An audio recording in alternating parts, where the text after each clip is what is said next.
오늘 은혜를 나눌 말씀 함께 보겠습니다. 요한복음 6장 38절로 58절까지 말씀 보겠습니다. 요한복음 6장 38절에서 58절 말씀까지 봉독해 올리겠습니다. 내가 하늘로서 내려온 것은 내 뜻을 행하려 함이 아니요 나를 보내신 이의 뜻을 행하려 함이니라. 나를 보내신 이의 뜻은 내게 주신 자 중에 내가 하나도 잃어버리지 아니하고 마지막 날에 다시 살리는 이것이니라. 내 아버지의 뜻은 아들을 보고 믿는 자마다 영생을 얻는 이것이니 마지막 날에 내가 이를 다시 살리라 하시니라. 자기가 하늘로서 내려온 떡이라 하심으로 유대인들이 예수께 대하여 수군거려 가로되 이는 요셉의 아들 예수가 아니냐. 그 부모를 우리가 아는데 제가 지금 어찌하여 하늘로서 내려왔다 하느냐. 예수께서 대답하여 가라사대 너희는 서로 수군거리지 말라. 나를 보내신 아버지께서 이끌지 아니하면 아무라도 내게 올 수 없으니 오는 그를 내가 마지막 날에 다시 살리라. 선자의 글에 저희가 다 하나님의 가르치심을 받으리라 기록되었은즉 아버지께 듣고 배운 사람마다 내게로 오느니라. 이는 아버지를 본 자가 있다는 것이 아니라 오직 하나님에게서 온 자만 아버지를 보았느니라. 진실로 진실로 너희에게 이르노니 믿는 자는 영생을 가졌나니 내가 곧 생명의 떡이로라. 너희 조상들은 광야에서 만나를 먹었어도 죽었거니와 이는 하늘로서 내려오신 떡이니 사람으로 하여금 먹고 죽지 아니하게 하는 것이니라. 나는 하늘로서 내려온 산떡이니 사람이 이 떡을 먹으면 영생하리라. 나의 줄 떡은 곧 세상의 생명을 위한 내 살리로다 하시니라. 이러므로 유대인들이 서로 다투어 가로되 이 사람이 어찌 능히 제사를 우리에게 주어 먹게 하겠느냐. 예수께서 이르시되 내가 진실로 진실로 너희에게 이르노니 인자의 살을 먹지 아니하고 인자의 피를 마시지 아니하면 너희 속에 생명이 없느니라. 내 살을 먹고 내 피를 마시는 자는 영생을 가졌고 마지막 날에 내가 그를 다시 살리리니 내 살은 잠든 양식이요 내 피는 잠든 음료로다.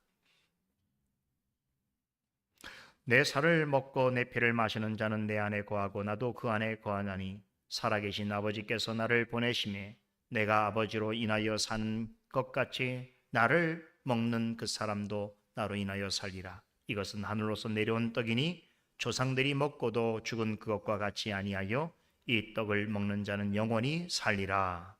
아멘. 사랑하는 성도 여러분, 참으로 복되고 감사한 주일입니다. 굳이 오늘의 의미를 부여하자면 의정부 예배당으로 이사 와서 드리는 두 번째 주일이자 또 새 예배당에서 맞이하는 첫 번째 성례 주일입니다. 오늘 강설을 마치고 곧이어 성찬식을 거행할 예정입니다. 지난 주에는 좀 기뻤으면서도 또 한편으로는 모두 고생하셨다라는 말씀을 전해드리고 싶습니다. 오늘은 약속드린 대로 에어컨이 아주 잘 작동하고 있습니다. 어찌나 감사한지요. 하나님께서는 지난주 이곳으로 이주하여 드리는 첫 주일에 우리 모두로 하여금 광야 교회를 경험하게 하셨습니다. 제가 지난 주일을 광야 교회라고 비유하는 것은 비단 푹푹 찌는 무더위 속에서 예배드리는 경험을 해서만이 아닙니다. 오늘 전해드린 강설 내용과도 관련되어 있습니다. 잘 들어보시기 바랍니다. 사실 우리 솔리데오 글로리아 교회가 걸어온 길은 광야 교회 여정과 비슷한 점이 많습니다. 성경에 보면 광야 교회라고 하는 말이 딱 한 번 나옵니다. 혹시 어디에서 나온지 아십니까? 어느 성경인 줄 아세요? 성경에 딱 한 번 광야 교회라는 표현이 나옵니다. 우리가 지금 배우고 있는 사도행전 7장입니다. 사도행전 7장에 딱 한 번 이 말이 언급되어 있는데요. 7장 38절에 시내산에서 말하던 그 천사와 및 우리 조상들과 함께 광야 교회에 있었고 또 생명의 도를 받아 우리에게 주던 자가 이 사람이라라고 하는 말씀이 나오는데, 여러분 혹시 이 말을 전한 사람이 누군지 아십니까? 바로 스데반 집사입니다. 그리스도의 복음을 거부하고 자신을 핍박하는 유대인들을 향해서 전한 설교 내용 중에서 스데반은 과거에 이스라엘 백성이 광야에서 40년 동안 지냈던 그 여정을 가리켜서 광야 교회라고 불렀습니다. 여기서 스데반이 말한 우리 조상들이란 출애굽한 이스라엘 백성들과 그들의 자녀를 가리키는 것이고, 그들에게 생명의 도를 전하여 준 이 사람이란, 즉 광야 기간 내내 하나님으로부터 살아있는 말씀을 받아서 이스라엘 백성과 그들의 자녀들에게 전한 이 사람은 모세를 말하는 것입니다. 스데반은 이 말을 하기 앞서서 36절과 37절에 모세에 관해서 이렇게 설명을 덧붙입니다. 이 사람이 백성을 인도하여 나오게 하고 애굽과 홍해와 광야에서 40년간 기사와 표적을 행하였느니라. 이스라엘 자손을 대하여 하나님이 너희 형제 가운데서 나와 같은 선자를 세우리라 하던 자가 곧 이 모세라 라고 설명합니다. 그러니까 스데반은 모세를 40년 동안 광야에서 기사와 표적을 행한 사람이요, 또 그 기간 가운데 이스라엘 백성을 위해서 하나님의 말씀을 전한 선자였다라고 묘사합니다. 그의 증언에 따르면 40년 광야 기간 동안 모세가 이스라엘 백성에게 행한 주된 사역은 두 가지로 요약할 수 있습니다. 첫째는 하나님의 말씀을 전하고 가르치는 것이요, 둘째는 기사와 표적을 행하는 것이었습니다. 모세가 행한 이 두 가지 사역은 놀랍게도 예수님께서 하늘로 오르시면서 제자들에게 명령하신 두 가지 사역과 일치합니다.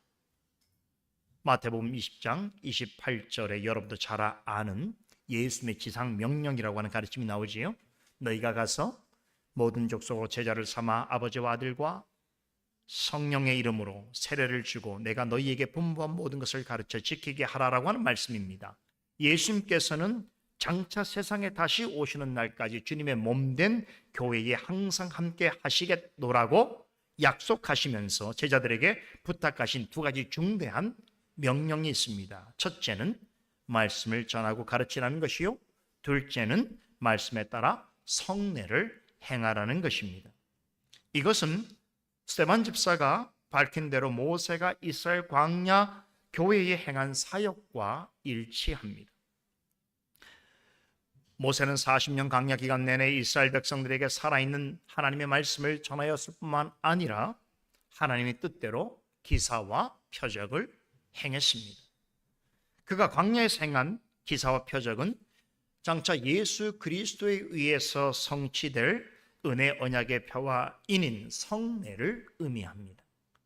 모세는 이스라엘 백성을 이끌고 광야길을 가는 동안 많은 일을 행했습니다만 그 중에 하나님께서 그에게 맡기신 가장 중요한 사역은 말씀을 선포하고 성례를 행하는 것이었습니다. 모세가 광야 교회에서 몸소 실천한 말씀 선포와 성례 시행은 예수님께서 당신의 몸된 교회를 세우기 위해서 부르신 제자들과 복음 전파자들에게 부탁하신 가장 중대한 사역이며 오고 오는 모든 세대 속에서 참된 교회를 구별하는 가장 중요한 표지이기도 합니다. 세상에는 수없이 많은 교회라 이름하는 곳들이 있습니다. 어느 분이 그러더라고요. 우리 교회가 이곳으로 이전해 온다고 하니까 목사님, 그 주변에 교회들이 되게 많습니다. 작은 교회만 있는 게 아니라 큰 교회도 많습니다 라고 약간은 그분 딴에는 우려 섞인 그런 이야기를 저한테 했습니다. 정말로 우리 주변에 교회들이 많습니다. 뭐 한국 어디를 가도 교회들이 많지요. 그런데 한 가지 분명한 것은 우리 주변에 교회라 말할 수 이름하는 곳들은 많지만 그렇다고 모든 교회가 참된 교회일 수는 없습니다. 스스로를 교회라 하지만 실제로는 거짓 교회와 잘못된 교회들도 많습니다. 그렇기 때문에 종교개혁자들은 참된 교회를 구별하는 표지에 관심을 가졌습니다. 어떤 교회가 성경이 가르치는 참된 교회인가? 첫째는 말씀을 바르게 선포해야 하며, 둘째는 그리스도의 뜻에 따라서 성례를 순전하게 집행해야 한다는 것입니다. 그렇다면 참되지 않은 교회는 어떠한가? 즉, 거짓 교회임을 나타내는 표지는 무엇인가? 종교개혁자들은 말씀과 성례와 관련되어 있다고 보았습니다. 하나님의 말씀보다 다른 것들에 더 많은 관심을 가지고 사람의 말이나 교회 제도나 전통 같은 것들을 성경과 비슷하게 여기거나 혹은 심지어 성경보다도 더 높은 권위를 부여하는 교회, 또 그리스도께서 말씀하신 대로 성례를 집행하지 아니하고 자신들의 생각에 따라서 제멋대로 행할 뿐 아니라 그리스도께서 제정하신 성례 외에 다른 무엇을 더하거나 제하는 교회, 이런 교회들은 거짓 교회일 가능성이 대단히 높습니다. 그렇기 때문에 우리는 어떤 교회가 참된 교회이며 거짓 교회인가를 잘 분별해야 할 필요성이 있습니다. 이것은 어느 시대에나 꼭 요구되어지는 일입니다. 감사하게도 하나님께서는 모세와 예수님을 통해서 참된 교회를 분별할 수 있는 가장 중요한 기준이 되는 두 가지 표제를 가르쳐 주셨습니다. 바로 말씀과 성례입니다. 왜 이것을 교회의 표지라고 하는가 하면, 말씀과 성례는 지상에 존재하는 수많은 어떤 단체, 어떤 기관들뿐만 아니라 스스로를 교회라고 하지만 실제로는 주님의 몸이 아닌 거짓 교회들과 구별시켜주는, 다시 말해서 진정으로 교회를 교회되게 하는 특징이 되기 때문입니다. 통상적으로 역사적인 개혁교회에서는 참된 말씀 선포, 순수한 설교라고 하지요. 그리고 정당한 성례를 시행하는 것, 신실하게 권징을 집행하는 이 세 가지를 참된 교회의 표지로 보았습니다. 여기서 말씀과 성례는 방금 전에 설명해 드린 것처럼 모세와 예수님께서 직접 말씀하신 표지입니다. 그래서 중요해요. 여기에 덧붙여지는 권징은 종교개혁자들이 참된 교회, 말씀과 성례가 보존되어지는 교회에 덧붙여 행해야 될 표지로서 제시한 것이지만, 이 두 가지 말씀과 성례는 성경에서 기록하고 있고 구약시대에는 예수를 예표로 하는 모세가 강조하였고 신약시대는 예수님과 사도들이 강조한 표지입니다.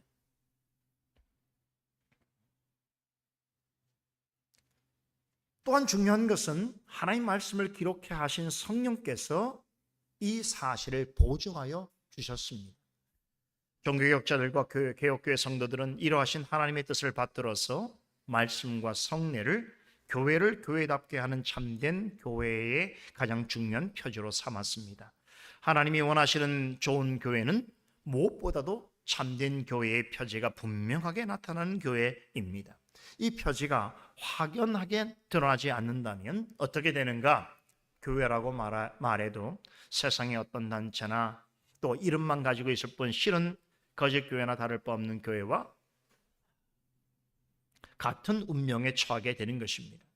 겉으로 아무리 교회스럽게 보인다 하더라도 말씀을 바르게 전하고 가르치지 아니하고 성례를 말씀에 따라서 올바르게 시행하지 않는 교회는 참된 교회라 할 수 없습니다. 말씀을 중요하게 생각지 않고 복음의 진리를 교묘하게 왜곡하며 성례를 말씀에서 명한대로 시행하지 않고 자신들의 의도에 따라서 예수님께서 말씀하신 성례 외에 또 다른 무언가를 덧붙이거나 또 거기에서 어떤 것을 제하는 교회는 결단코 하나님이 원하시는 바른 교회, 참된 교회일 수 없습니다. 사도 바울은 말씀과 성례를 참된 교회의 본질과 정체성으로 이해했습니다. 그래서 항상 교회 안에서 바른 말씀이 선포되고 가르쳐지고 또 성례를 주님의 뜻에 따라서 올바르게 행해지는 것을 매우 중요하게 여겼습니다. 고린전서 11장에 보게 되면 성례의 하나인 성찬을 행할 때에 그 의미를 생각지 않고 합당치 않게 먹고 마시는 자는 주의 몸과 피를 범하는 죄가 있다라고 강조했습니다. 그럼에도 주의 몸을 분별하지 못하고 먹고 마시는 자는 결국은 자기의 죄를 먹고 마시는 것이다 라고 하는 참으로 두려운 말씀을 전했습니다. 성찬을 아무렇게나 대하고 생각 없이 행하는 것은 성찬을 성례로 제정하신 그리스도와 주님의 몸된 교회에 대해서 죄를 범하는 것입니다. 단순한 일이 아니에요. 여러분 생각해 보세요. 만일에 어떤 교회에 참여하는 대다수의 성도들이 성찬식을 행할 때에 성찬식에서 대다수가 죄를 범하고 있다고 생각해 보십시오. 얼마나 충격적이고 공포스러운 상황입니까? 우리에게 가장 큰 은혜의 방편을 신 성례를 오히려 죄를 짓는 수단으로 활용하고 있다고 생각해 보십시오. 성례는 교회에 펴진 동시에 지교에 속한 회중이 영적으로 얼마나 건강하고 성숙한가를 판가름하는 영적 건강의 척도입니다. 다시 말해서 그 교회가 얼마나 영적으로 성숙하고 건강한가를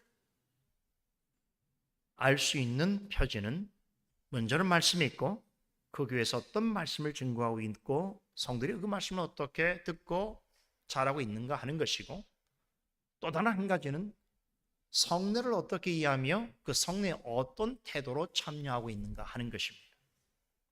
그것이 그 교회의 영적 성숙성과 장성함을 나타내는 영적 건강의 지표인 것입니다.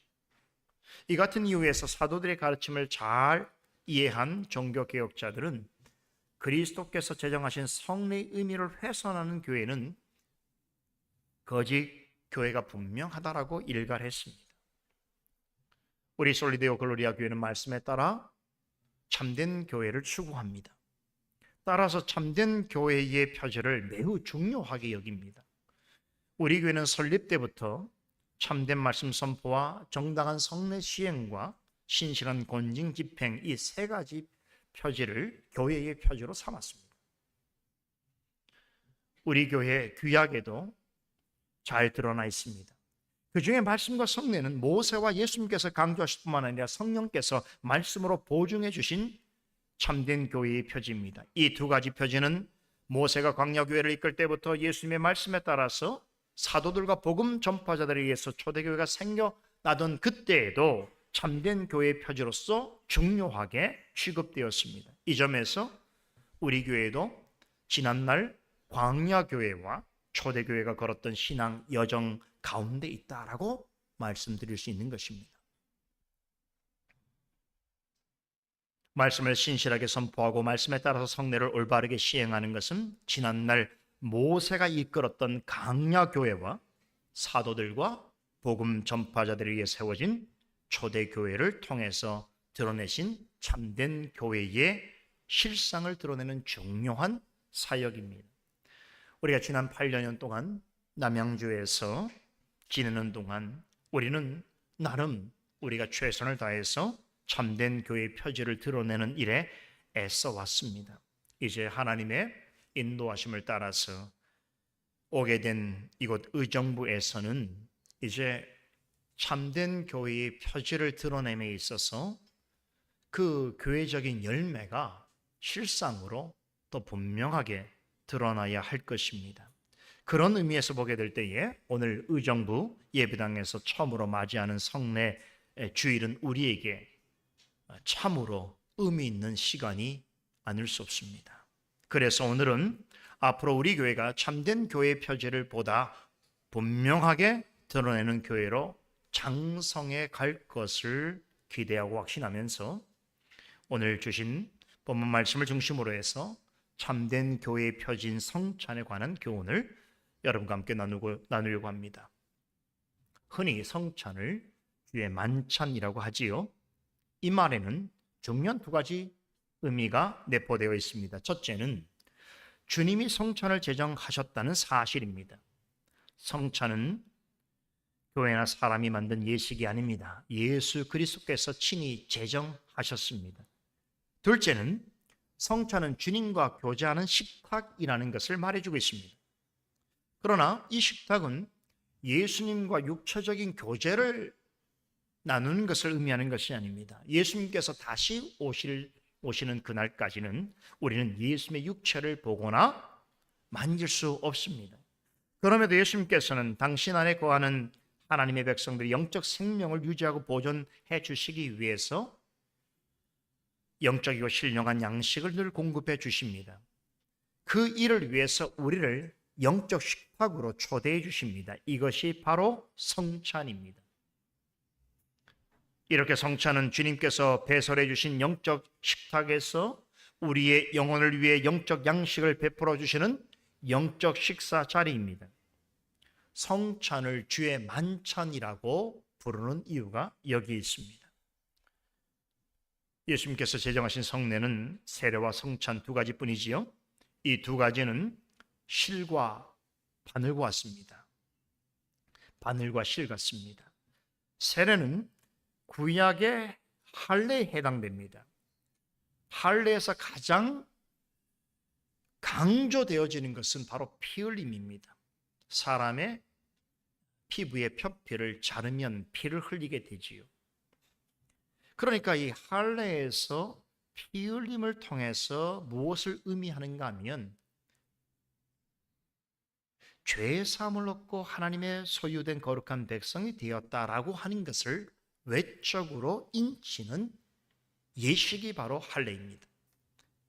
예수님께서 오셔서 직접적으로 사람의 몸에 칼을 대는 할례 의식은 폐지되었습니다. 하지만 그 의미는 세례를 통해서 계승되었습니다.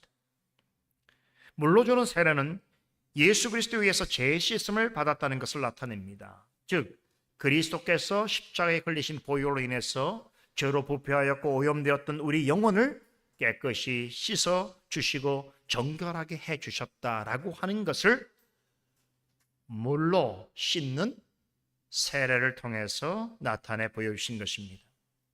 그런 우리를 그리스도와 연합하게 하시고 하나님의 자녀로 삼아 주셨다는 것을 외적으로 나타내는 성례가 세례인 것입니다. 그러니까 세례는 영적으로 다시 태어나서 하나님의 자녀가 되었다는 것을 알려주는 것이지요. 그렇다면 그리스도 안에서 영적으로 다시 태어난 자녀가 성령으로 말미암아서 하나님의 자녀된 자들에게 요구되어지는 다음에 필요한 일은 과연 무엇인가 하는 것입니다. 그 이후로는 영적으로 건강하게 잘 자라야 하는 것입니다. 그러하기 위해서는 계속해서 주님이 제공해 주시는 신령한 양식을 받아 먹고 마셔야 하는 것입니다. 이것을 나타내는 것이 성찬입니다. 거듭난 하나님의 자녀를 주님의 은혜 가운데서 먹이고 기르고 유지시키기 위하여 마련해 주신 성례가 성찬입니다. 바로 이 점에서 세례와 차이점이 있습니다. 세례는 하나님의 자녀가 되기 전에 죄인에게 행한 것이라면 성찬은 하나님의 자녀가 된 성도를 대상으로 합니다. 즉 세례가 죄 씻음을 받아 하나님의 자녀가 되는데 집중하는 성례라면 성찬은 하나님의 자녀가 된 성도의 영혼이 영적으로 성장해 가는데 초점을 맞추는 예식입니다. 그래서 세례와 성찬은 바늘과 실과 같다는 것이 분리되어서 안 되는 것입니다. 세례는 그리스도의 보혈로 인하여 죄 씻음과 거듭남을 나타내는 데 중점을 두는 것이라면 성찬은 그리스도께서 십자가 이루신 구속의 은총과 은덕을 거듭난 자들에게 주심으로 그들이 받아 누리는데 방점을 두고 있는 예식입니다. 이 차이를 잘 이해하시겠죠? 거듭난 사람에게는 두 가지 종류의 생명이 있습니다. 하나는 육체적인 현서적인 생명입니다. 지금 우리가 누리고 있는 육적인 생명이지요. 이 생명은 지상에 태어난 모든 사람이 가지고 있는 생명입니다. 이것은 부모를 통한 출생, 첫 번째 출생으로 가지게 되는 생명이지요. 그런데 거듭난 사람에게는 두 번째 출생을 통해서 얻게 되어지는 영적이고 천상적인 생명이 있습니다. 이 생명은 오직 그리스도의 보혈로 죄의 사함을 받아 그분과 연합해 있는 사람에게만 주어집니다.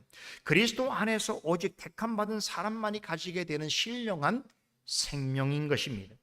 이 두 가지 생명은 공통점이 있는데 다 양식이 필요하다는 것입니다. 육체의 생명을 유지하려면 물질적인 음식이 제때에 공급되어져야 하는 것입니다. 영적인 생명도 마찬가지입니다. 영혼의 생명을 위해서는 신령한 양식이 필요합니다. 현재의 양식은 세상에서나 혹은 사람들로부터 구할 수 있습니다. 하지만 후자의 양식은 오직 하나님에게서만 주어집니다. 거듭남을 통해서 얻게 된 영적 양식을 건강하게 유지하고 더 강건해지기 위해서는 하나님께서 주시는 영적 양식을 취해야 하는 것입니다. 그럼 우리 영적 양식을 생명을 위해서 하나님이 주시는 최고의 영적 양식은 무엇인가? 오늘 본문에서 예수님께서 직접 이 영적 양식의 실체를 밝혀주고 계십니다. 51절에 보면 나는 하늘로서 내려온 산떡이니 사람이 이 떡을 먹으면 영생하리라. 나의 줄 떡은 곧 세상의 생명을 위한 내 살로다 라고 하십니다. 하나님께서 거듭난 사람의 영혼을 위해 준비해 주신 영적이고 천상적인 양식, 그래서 이 양식을 취하는 자마다 영원한 생명을 얻게 되어지는 이 신비롭고 신령한 양식은 무엇인가? 바로 예수 그리스도 자신이라고 밝히고 계십니다. 54절에 보면 예수님은 거듭난 성도를 가리켜 내 살을 먹고 내 피를 마시는 자라고 규정하십니다. 예수님의 살과 피를 먹고 마셔야만 영적 생명을 유지할 수 있으며 마지막 날에 거듭난 모든 자들에게 참되고 유일한 양식이 되시는 그리스도를 만날 수 있다라고 하십니다. 56절 말씀을 따르면 그날이 이르기 전까지는 그리스도를 양식 삼아서 영적 생명을 유지하는 사람들, 그 사람들은 그 일로 인해서 그리스도 안에 거하고 그리스도 역시 그 사람들 안에 거하실 것이라고 하십니다. 예수님은 우리의 영적 생명을 위해서 자신이 친히 영적 양식이 되셨을 뿐만 아니라 자신을 양식으로 삼는 사람의 영적 생명은 이 땅에 있는 동안 그분으로 말미암아 늘 유지되고 그분 안에서 자라날 것이라고 하시는 것입니다.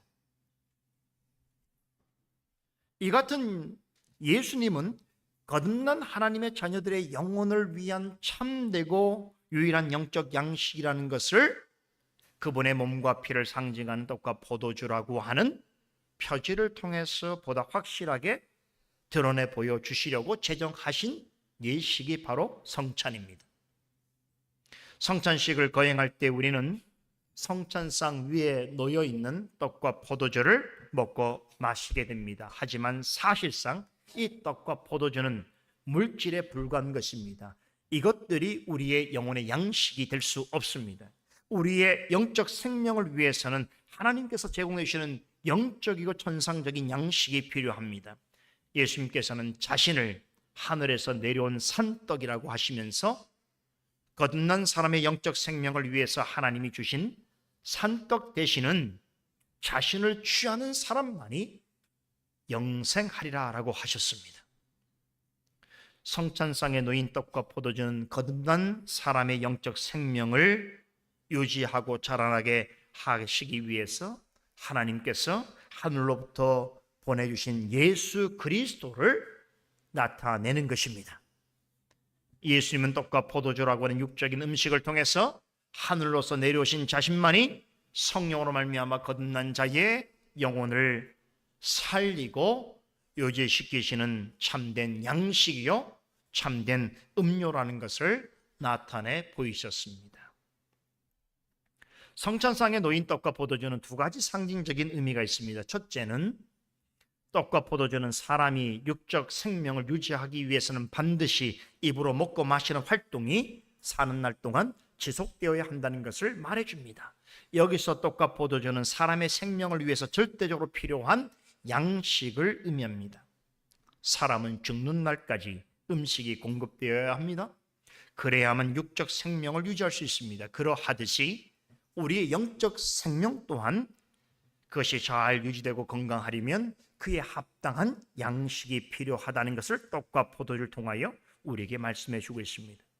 그런 의미에서 둘째는 떡과 포도주는 영적 생명을 위해서 절대적으로 필요한 양식이 있는데 그것이 무엇이라고요? 오직 예수 그리스도 자신이라는 것을 강조하고 있습니다. 여기서 떡과 포도주는 단지 물질이 아니라 예수님의 살과 피를 상징하는 것으로 예수님 전체를 가리킵니다. 성찬식에서 떡과 포도주를 먹고 마신다고 할 때에는 예수님의 진짜 살을 먹고 마시는 것이 결코 아니겠지요? 그리스도의 몸과 피를 먹고 마신다는 것은 그리스도만이 우리의 참되고 유일한 구세주임을 믿음으로 고백하는 것이요, 예수님께서 우리의 영적 생명을 위하여 십자가 죽음을 통해서 이루신 구속의 은혜와 은덕을 믿음으로 받아 누린다는 뜻입니다. 우리가 생활 속에서 떡과 포도주를 먹고 마시는 것과 성찬상에서 떡과 포도주를 먹고 마시는 것과는 전혀 다른 차원의 일인 것입니다. 일상 속에서 먹고 마시는 것은 육적인 생명의 건강과 즐거움을 위한 일입니다. 그렇지요? 하지만 성찬상에 놓인 떡과 포도주를 먹고 마신다는 것은 육적인 생명과 육적인 즐거움을 위해서가 아닙니다. 거듭남을 통해서 얻게 된 영적 생명과 영혼의 즐거움을 위해서 하나님께서 우리의 영적 양식으로 삼으신 그리스도를 구세주로 믿고 고백하는 것입니다. 그리고 우리의 영혼의 양식이 되심으로 친히 자신 전부를 값없이 주시는 그리스도를 믿음으로 우리의 심령에 받아들이는 것입니다. 또한 그분이 우리를 위해 행하신 일들을 기억하면서 마음으로 기뻐하고 감사하고 찬송드리고 돌리고 영광 돌리는 것입니다. 이것이 성찬식에서 떡과 포도주를 먹고 마신다는 의미인 것입니다. 성찬식에서 떡과 포도주를 먹고 마실 때에 항상 이런 일이 나타나야 하는 것입니다. 이것이 주께서 때마다 자신의 살과 피를 상징하는 떡과 포도주가 마련되어 있는 성찬상 앞으로 우리를 초청하시는 이유인 것입니다. 떡과 포도주를 먹고 배부르거나 육적인 만족감을 누리려고 하는 것이 아니겠지요? 떡과 포도주가 표상하는 참된 의미를 영적으로 깨닫고 그 사실에 신앙으로 고백하고 그리스도를 받아들이고 그리스도 안에 있음을 기뻐하고 그리스도께서 우리 영혼을 위해서 행하신 일들을 생각하면서 감사하여 그분 앞에 나아가 영광을 돌리는 것, 그것이 바로 떡과 포도주를 먹는 의미인 것입니다. 그런 의사를 가지고 있지 않는 사람이라면 떡과 포도주를 먹어서는 안 되는 것입니다.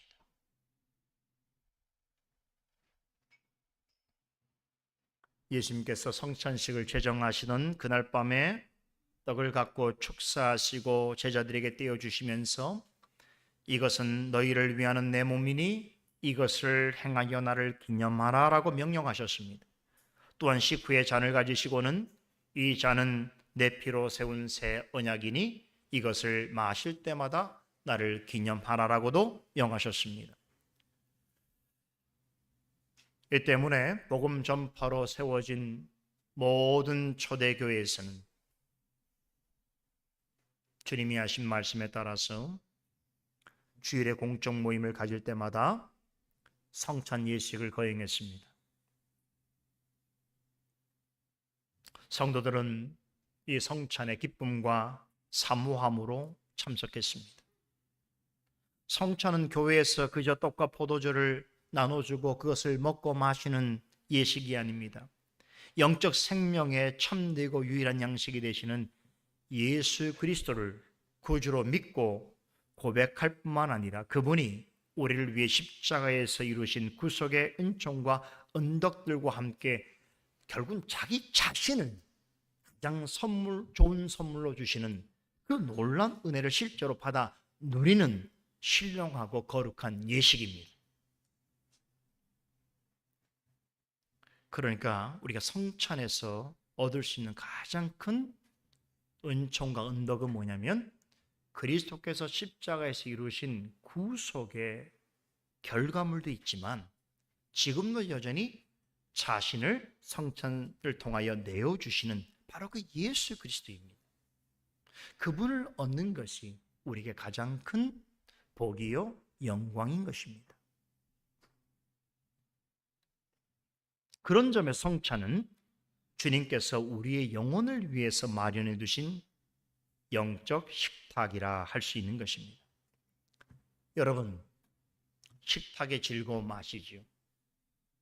참 인간이 살아가면서 몇 가지 큰 즐거움이 있는데 그 중에 가장 크고 오래 기억이 남는 즐거움이 있다면 저는 개인적으로 그것은 정말 살아가는 사람들과 함께 식탁에 모여서 참으로 정겹게 마음과 정을 나누는 바로 그 즐거움, 그것을 통해서 얻는 그 즐거움보다 여러분 더 큰 즐거움을 생각하기 어렵습니다.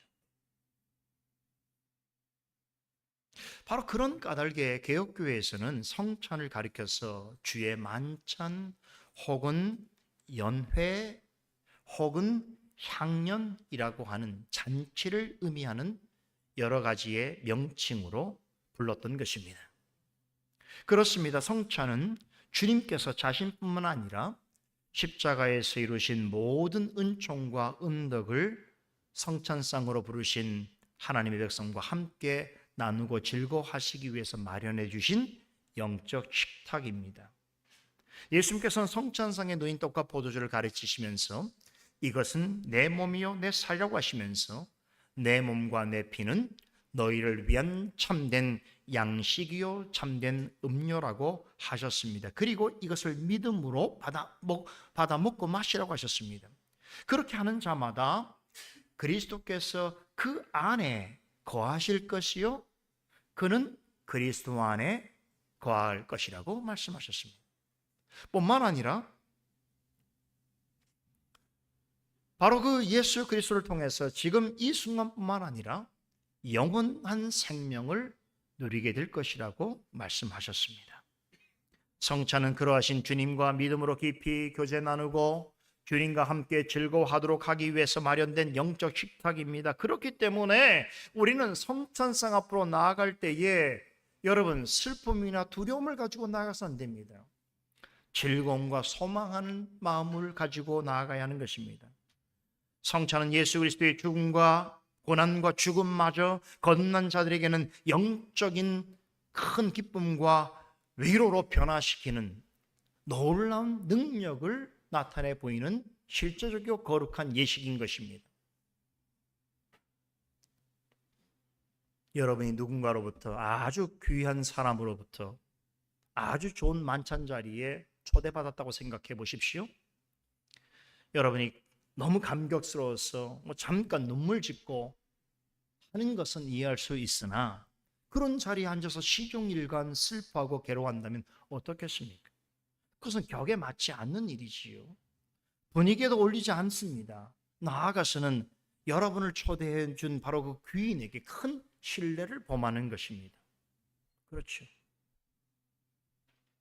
우리 집에 제가 어떤 사람을 초대했는데 같이 집사람이 음식을 잘 만들어서 같이 초대해서 이렇게 대접하고 있는데 와서 그냥 세상의 모든 짐을 다 진 것처럼 그런 인상에다가 참 말 한마디를 하더라도 좀 괴로운 이야기만 하고 모두를 슬프고 힘들게 만들면은 그 사람을 초청하기는 되게 어려울 거예요.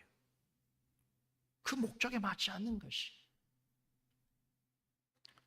여러분 성찬이 그런 거예요. 어떤 교회는 성찬식을 하려고 그러면은 막 여기다가 예수님의 막 가시면류가 막 십자가에서 막 허리에 창 찍힌 모습, 피 흘리는 모습을 막 일부러 막 드러내서 사람들로 하여금 막 그 슬픔을 고양케 하고 막 자극하는 그런 행위들을 하는 교회들이 있어요. 여러분 성찬은 그리스도의 고난과 죽으심마저 하나님 택함 받은 자들에게 기쁨과 소망이 된다는 걸 보여주는 예식인 거예요. 그래서 사실은 성찬식을 할 때는요, 우리의 마음이 정말 기다림으로 소망으로 나와야 하는 것입니다. 우리 중에 누구도 주의 만찬에 기꺼이 참여할 만한 자격이나 공로를 가진 사람은 아무도 없습니다.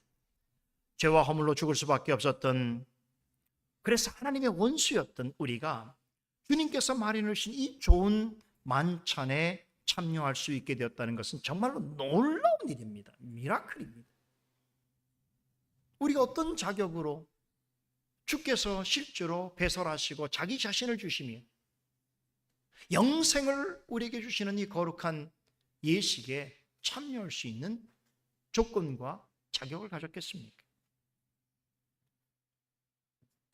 우리가 이렇게 할 수 있는 것은 우리 스스로는 할 수 없는 일을 주께서 우리를 위해서 이미 행하셨고 이루셨기 때문입니다. 우리를 위하여 십자가에서 살이 찢기시고 피를 흘려주셨기 때문입니다. 그렇게 하여서 우리에게 새 생명을 주셨고 하나님의 자녀가 되게 하셨습니다. 그런 우리를 위해서 마련해 주신 영적 식탁에 우리를 초대해 주신 것입니다. 그뿐만 아니지요, 십자가에서 이루신 모든 은총과 은덕을 베풀어 주십니다. 더욱 놀라운 것은 그와 더불어 자기 자신을 또한 값없이 내어주십니다. 여러분, 우리가 사람들을 우리 집에 초대했다고 해서 내 자신을 내주는 사람이 있습니까? 없잖아요. 주님께서는 우리를 위하여 마련해 주신 이 거룩한 만찬에 나와 믿음으로 그리스도를 표상하는 떡과 포도주를 먹고 마시는 사람에게 자기 자신을 또한 내어주십니다. 이런 분이 세상에 어디 있습니까? 이런 예식이 어디 있습니까?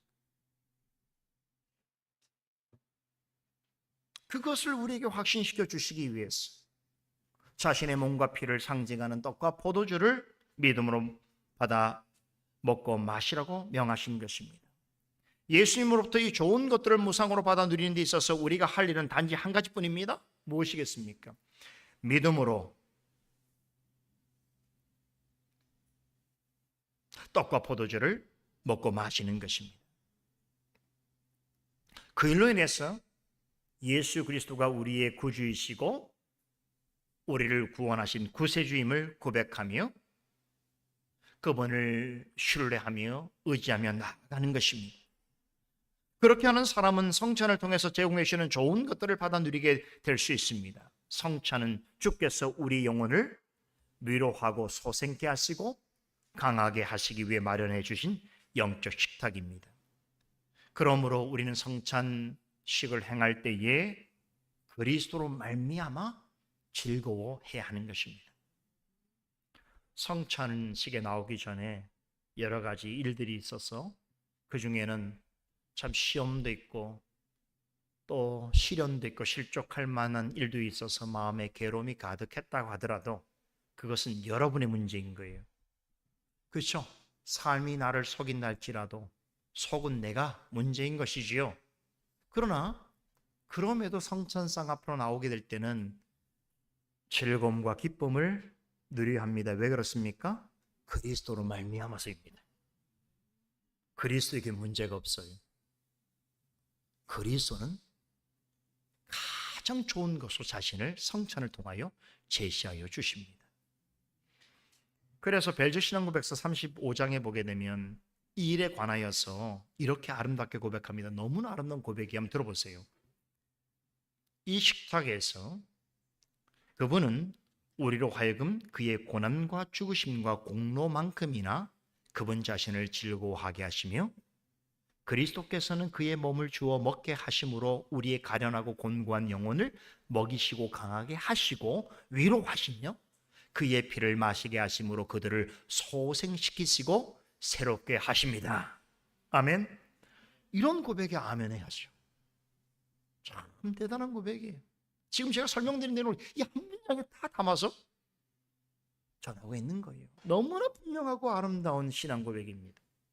영혼의 만찬인 성찬에서 우리는 그리스도의 고난과 죽으심을 생각해야 합니다. 하지만 말씀을 통해서 그리스도께서 우리를 위해 행하신 일들을 기억하는 성도라면 어떻게 할 수 있어야 된다고요?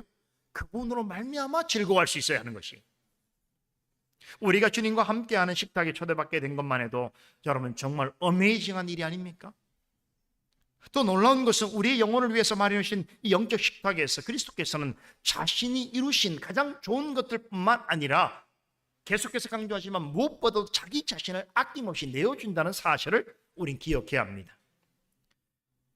그렇게 하심으로써 우리의 가련하고 곤고한 영혼의 영적 양식을 먹이시고 우리의 영혼을 위로하시고 강하게 하십니다. 그리하여 우리의 영혼을 소생시키시고 새롭게 하십니다. 주님께서 우리를 위해 마련해 주신 영적 식탁에서 실제로 이런 일이 일어나고 있는데 어찌 기뻐하지 않을 수 있겠습니까? 어찌 감사하지 않을 수 있겠습니까? 성찬에서 축원하다라고 하는 말은 감사하다는 뜻입니다.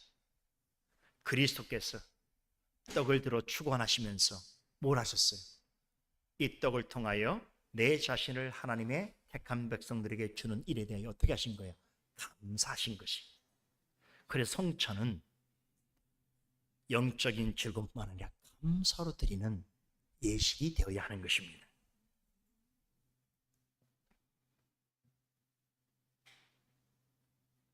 우리가 이런 신앙 고백을 가지고 오늘 성찬에 참여하게 될 때에 참 놀랍고 신비롭고 고귀한 영적인 일을 우리는 경험하게 되는 것입니다. 한 가지 분명한 것이 있습니다. 우리가 이 같은 거룩한 예식에 초대를 받았고 그리스도의 살과 피를 상징하는 떡과 포도주를 믿음으로 먹고 마실 수 있는 자리에 지금 나와 있다는 것은 무엇을 의미하는 것입니까? 이것은 우리가 그리스도 안에서 성령으로 이미 거듭난 자라는 것에 대한 명백한 증거입니다. 하나님의 자녀가 되었다는 것을 나타내는 분명한 사실인 것입니다. 왜 그렇습니까? 하나님의 원수나 불신자나 거듭나지 않은 사람은 성찬상 앞으로 나올 수 없습니다.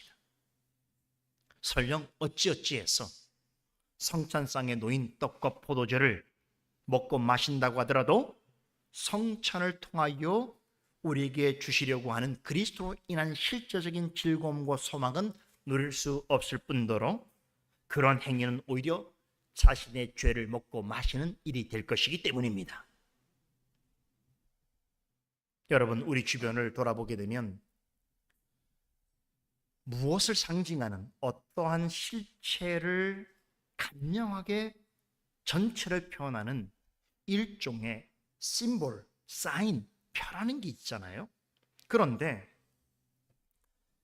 그 표라고 하는 것이 무엇을 가리키는지에 대한 의미를 아는 사람만이 그 표는 그 사람에게 의미가 있는 것이에요.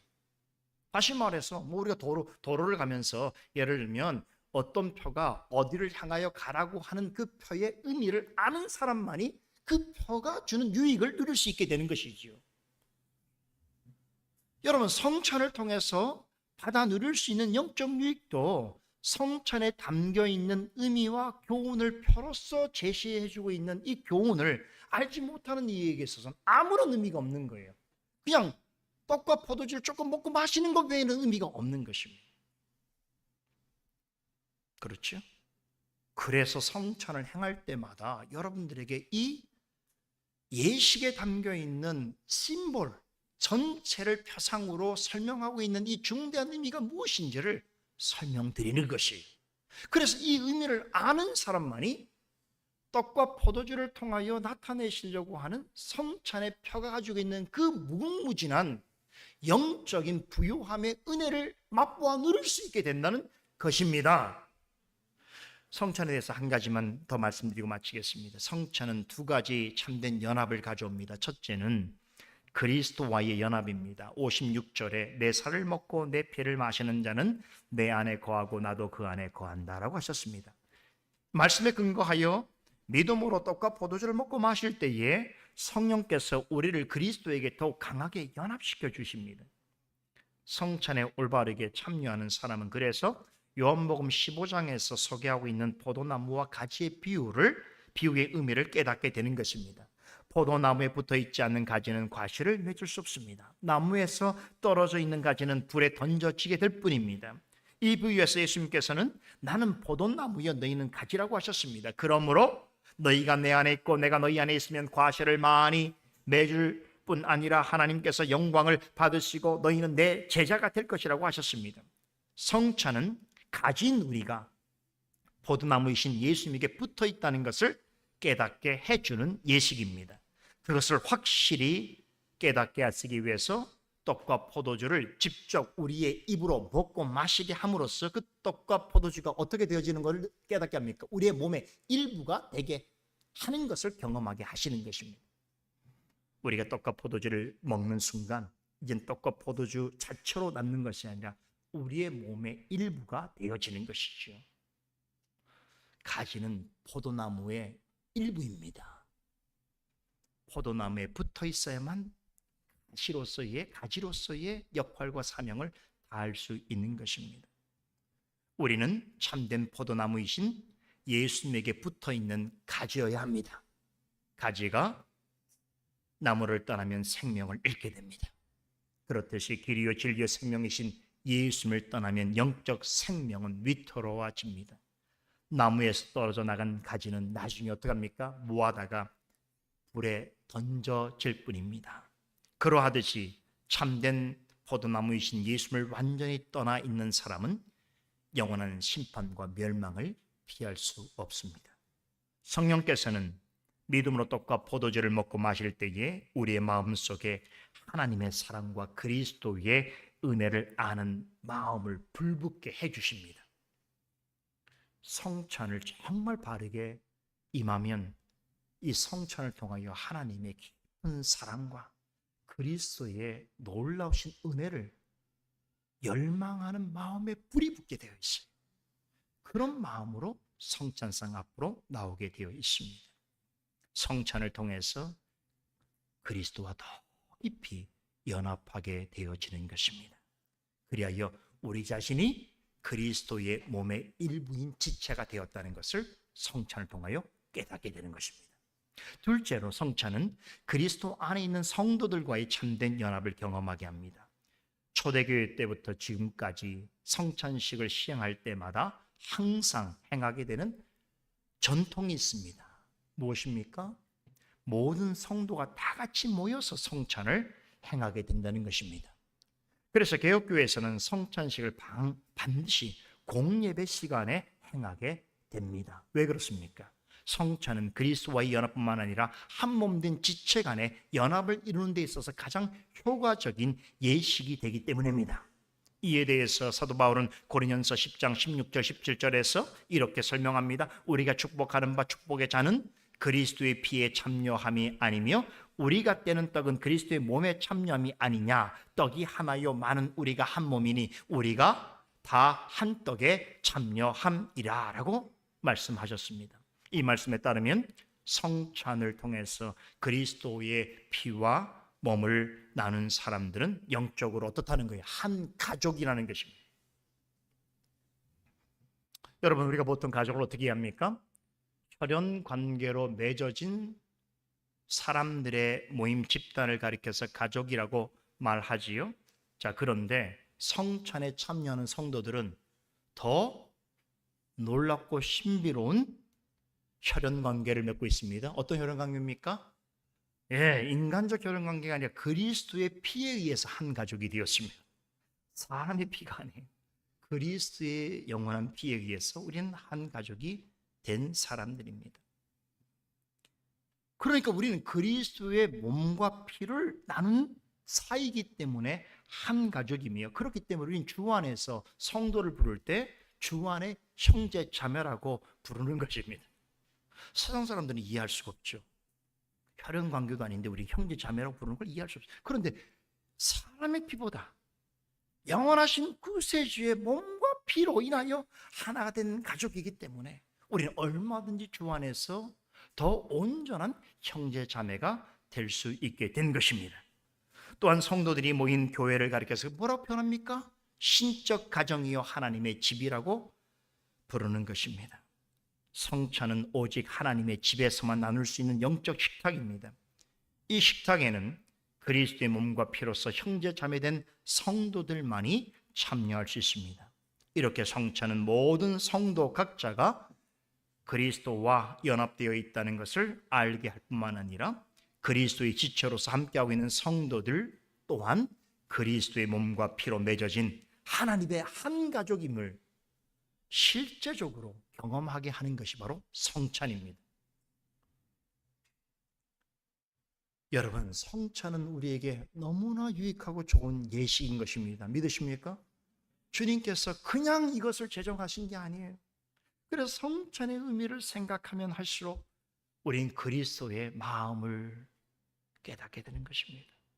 좋은 것을 다 주고 싶어 하시는데 자신마저 주시겠다는 거예요.